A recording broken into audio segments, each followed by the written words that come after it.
கமலப்பூனாருமோ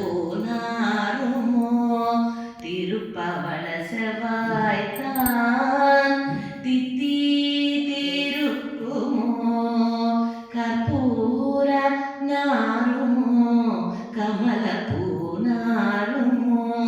ఎంత అందంగా పాడుతుందో నాట్యాత్రలో. ఆహా, ఓ శంఖమా, ఎంత విశేషమైన వాసన వస్తుంది నీ దగ్గర నుంచి. ఇది కమలం యొక్క వాసన, కర్పూరం వాసన, లేకపోతే స్వామి అదర స్పర్శ కలిగింది కదా, అందుకని నీకు ఇంత వాసన అంటూ ఆ శంఖాన్ని గురించి చక్కగా ప్రస్తుతిస్తుంది, కీర్తిస్తుంది. మరి చూడండి ఎంత భాగ్యం. స్వామి యొక్క ఉచ్ఛ్వాసంతో పూరింపబడుతుంది. ఆ శబ్దం ఎలా వస్తుంది?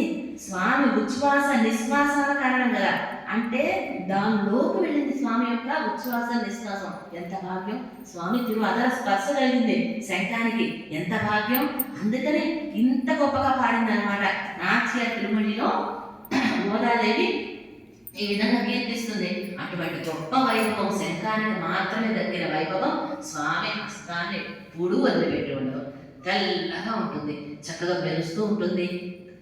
ఆ పూరించినప్పుడు ప్రణవం వస్తుంది. ప్రణవం అంటే ఏమిటి? ఎన్ని అక్షరాలు కలయిక? 3 అక్షరాలు. ఏమిటి? ఆ అనేటువంటి 3 అక్షరాల కలయిక అయినటువంటి ప్రణవాన్ని అలా బయటికి పూరించినంత ఉచ్ఛ్వాస విశ్వాసాల కారణంగా బయటకు వెలువడుతుంది. అదిగో ఆచారులు అనేటువంటి వారు కూడా ప్రణవార్థాన్ని కృప చేయండి స్వామి అని ప్రార్థన చేస్తున్నట్లుగా అనమాట గోదాదేవి. అంతరార్థం కూడా చూసుకోవాలి. ప్రతిదానికి మనకు నిద్ర వస్తున్నా సరే అంతరార్థం తినాలి, పై అర్థం తినాలి. అది